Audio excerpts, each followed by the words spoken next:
नमस्कार दोस्तों, स्वागत है आपके अपने YouTube चैनल संजीवनी मेडिकल एजुकेशन में। मैं हूं डॉक्टर गोपाल, स्वागत करता हूं आपका। आज हम हमेशा की तरह नए टॉपिक में बात करने वाले हैं। एक नया टॉपिक, नया चैप्टर लेके आए हैं जिसके बारे में आज चर्चा करेंगे, जिसके बारे में हम समझेंगे।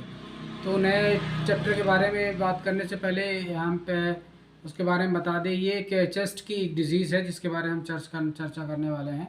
छाती की बीमारी एक होने वाली एक डिजीज़ है, जिसके बारे में क्या बात करने वाले हैं, जिसका नाम है आपका एम्पाइमा।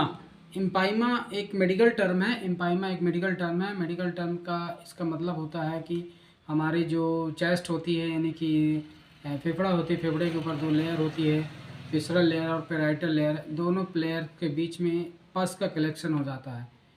फ्रैंक पस, यानी कि पूरी मवाद भर जाती है, वहाँ पे पस भर जाता है, उसे ही एम्पाइमा कहते हैं। यानी कि कलेक्शन ऑफ पस, फ्रैंक पस between the parietal pura and visceral pura. Visceral pura और पैराइटल प्यूरा के बीच में एक फ्रैंक पस से कलेक्शन हो जाने को ही हम एम्पाइमा कहते हैं। वो किन किन कई कारणों से हो सकते हैं।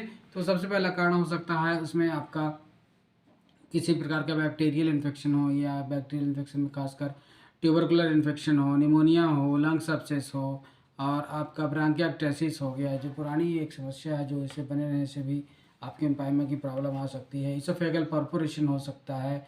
इसोफेगस में इन्फेक्शन होने के कारण वहाँ की स्किन फट जाए, लेयर्स फट जाए, वहाँ पे लंग्स में चला जाए इन्फेक्शन है, उससे आपको एम्पाइमा डेवलप हो सकता है, हीमोथोरैक्स हो सकता है। ये इन कॉजेज़ हैं एम्पाइमा के। कुछ वायरल इन्फेक्शन से भी हो सकता है, कुछ बैक्टीरियल इन्फेक्शन से भी हो सकता है, streptococcal infection, Mycobacterium tuberculosis infection. ये इन्फेक्शन के कारण एम्पाइमा डेवलप होता है। लक्षण की बात करें तो लक्षण उसमें हाई ग्रेड फीवर आती है, ठंड लग के बुखार आती है, तेज़ बुखार आती है, ठंडी लगती है, शिवरिंग होता है, बुखार आते के साथ भूख नहीं लगती, कमज़ोरी होती है, चक्कर आती है, घबराहट होती है, रात में पसीना आता है, वेट लॉस होता है, वज़न कम होती है, आपकी पीरियोडिक चेस्ट पेन होता है, सांस लेने में तकलीफ़ होती है, यहाँ के चेस्ट पेन होते हैं, सांस लेने में तकलीफ़ होती है, डिस्निया होती है, ड्राई कफ होता है स्टार्टिंग कंडीशन में, लेकिन लेट कंडीशन में आपको कॉपियस ऑफ म्यूकोपुरुलेंट स्पुटम डिस्चार्ज होता है। मतलब बहुत ज़्यादा मात्रा में आपके क्या होता है, कफ निकलता है, ऐसा लगता है कि पस निकल रहा है। उसके साथ में वैरायटी ऑफ अमाउंट जो होता है बहुत ज़्यादा होता है।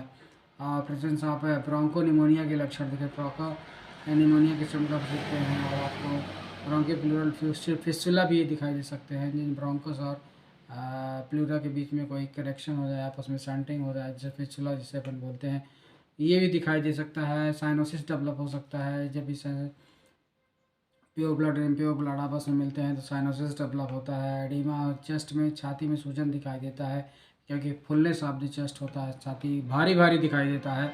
ये लक्षण आपको दिखाई देते हैं आपके एम्पाइमा के केस में। आप प्रेस करके देखें इंटरकॉस्टल एरिया में, तो आपको टेंडनेस मिलेगा, दर्द मिलेगा। आपको प्लूरल स्पेस में आप एग्जामिनेशन करेंगे तो फ्रैंक आपको डलनेस मिलेगा, शिफ्टिंग डलनेस मिलेगा, इससे पता चलेगा कि आपको यहाँ पे कलेक्शन है प्लूरल स्पेस में, एम्पाइमा के केस में। सिम्टोमेटिक ट्रीटमेंट ये मिलता है। कुछ और अदर कंजर्वेटिव यानी कि सिस्टमिक सिम्टम्स मिलेंगे फीवर के साथ साथ में, जैसे डाइजेस्टिव सिस्टम में भूख नहीं लगती, कमज़ोरी लगना, उल्टी लगना, पेट दर्द होना, अनइजीनेस लगना, भूख नहीं आना, ये सिम्टम्स मिलते हैं। कमज़ोरी के कारण भूख नहीं लगती, कमज़ोरी के कारण भूख न लगी तो कमज़ोरी आ जाएगी, कमज़ोरी एनीमिया के सिम्टम्स दिखाई देने लग जाएंगे, यानी कि आयरन की कमी हो जाएगी, एनीमिया हो जाएगा, जिस कारण और वीकनेस आने लग जाएगी पेशेंट्स को। तो इस तरह के अगर कोई सिम्टम्स अगर आपके पेशेंट को मिलते हैं तो आप उसे on the spot as soon as जब जितना जल्दी संभव हो डॉक्टर के पास लेके जाएं, इन्वेस्टिगेशन कराएं, जांच करवाएं, जिससे प्रॉब्लम्स पकड़ में आ सके। इन्वेस्टिगेशंस की बात करें तो कंप्लीट ब्लड काउंट कराएंगे, आप पल्मोनरी फंक्शन टेस्ट कराएंगे, चेस्ट एक्सरे कराएंगे, सीटी स्कैन चेस्ट है, एमआरआई चेस्ट है, पल्मोनरी फंक्शन टेस्ट है, आपका सिस्टमिक इन्वेस्टिगेशन है, रेस्पिरेटरी सिस्टम के अलावा आपका एसटी सिस्टम में liver function, kidney function, analysis, Lapis और हार्ट फंक्शन, ये कुछ रूटीन एग्जामिनेशन भी कराने पड़ेंगे। रूटीन एग्जामिनेशन कराने से फ़ायदा ये मिलेगा कि ये देखने को मिलेगा कि ये बीमारी जो अपने को है वो कहीं और दूसरे जगह तो स्प्रेड नहीं हो गई है, इसके बारे में हमको जानने को मिलेगा। तो उसके ट्रीटमेंट की बात करें तो ट्रीटमेंट में आपका हॉस्पिटलाइज करना है, ऑक्सीजन लेवल कम है तो ऑक्सीजन सपोर्ट में रखना है, कार्बन डाइऑक्साइड दिखता है तो उसके कार्बन डाइऑक्साइड को एक्सपोज करना पड़ेगा, निकालना पड़ेगा ऑक्सीजन के थ्रू। ऑक्सीजन अपन जैसे ही ऑक्सीजन देंगे ऑक्सीजन कार्बन डाइऑक्साइड के लेवल की मात्रा ऑटोमेटिक रिड्यूस होने लग जाएगी, घटने लग जाएगी। एंटीबायोटिक थेरेपी देनी पड़ेगी। एंटीबायोटिक के साथ माइक्रो एंटी माइक्रोबियल ड्रग्स जैसे मेट्रोनिडाजोल में ऑर्टिनिडाजोल औरल फ्लूइड्स या ओरल ड्रग्स के माध्यम या इंट्रावेनस फ्लूइड के माध्यम से भी आप इसे दे सकते हैं। एंटीबायोटिक थेरेपी दे सकते हैं आप इसको। और हाई बोर लार्ज बोर नडील डाल के आपको जो पस का कलेक्शन है वो पस को ड्रेन करना पड़ेगा। ड्रेनेज ऑफ पस होगा, ड्रेनेज ऑफ पस करना पड़ेगा। और आप पस का एग्जाम इससे करेंगे। अगर ट्यूबरकुलर है तो एंटी ट्यूबरकुलर थेरेपी देना पड़ेगा। ऐसी दवाई देनी पड़ेगी जो टीबी की सिम्टम्स को ख़त्म करे। एंटी ट्यूबरकुलर ड्रग्स देना पड़ेगा। सिम्टोमेटिक ट्रीटमेंट देनी पड़ेगी। फीवर है तो पैरासीटामोल या पेन किलर मेडिसिन देनी पड़ेगी। Antibiotic therapy, antacid therapy, multivitamin therapy और आपकी बेड रेस्ट और आपका हाई प्रोटीन इंटेक डाइट देनी पड़ेगी। वेजिटेबल देना पड़ेगा। ये सारे कंजर्वेटिव मैनेजमेंट करके आप पेशेंट को पूरी तरह से आप ठीक कर सकते हैं। तो आज हमने बात की चेस्ट की एक डिजीज़ यानी कि छाती का एक रोग है जिसे हम एम्फाइमा के नाम से जानते हैं। एम्फाइमा मतलब हमने बता दिया कि आपको प्लूरल स्पेस में पस का कलेक्शन हो जाना है, एम्फाइमा कहलाता है। किन कारणों से होता है, क्या लक्षण दिखाई देते हैं, क्या इन्वेस्टिगेशन होता है, क्या उसका ट्रीटमेंट होगा, इसके बारे में हमने जाना। आई होप ये टॉपिक आपको अच्छा लगा होगा, समझ में आया होगा।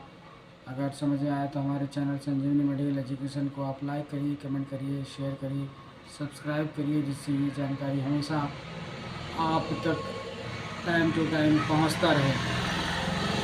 ऐसे ही वीडियो पाने के लिए हमारे पेज को आप फॉलो करिए, लाइक करिए और सपोर्ट करिए। और जिससे दूसरों को शेयर ज़रूर करिए, जिससे जानकारी आपके अलावा आपके परिजन को ये पहुंच सके, जिससे अपने और अपने परिजनों को बचा सकें। तब तक कि ऐसे इन्फॉर्मेटिव वीडियो पाने के लिए हमसे जुड़े रहिए। तब तक के लिए अपना ध्यान रखिए। धन्यवाद।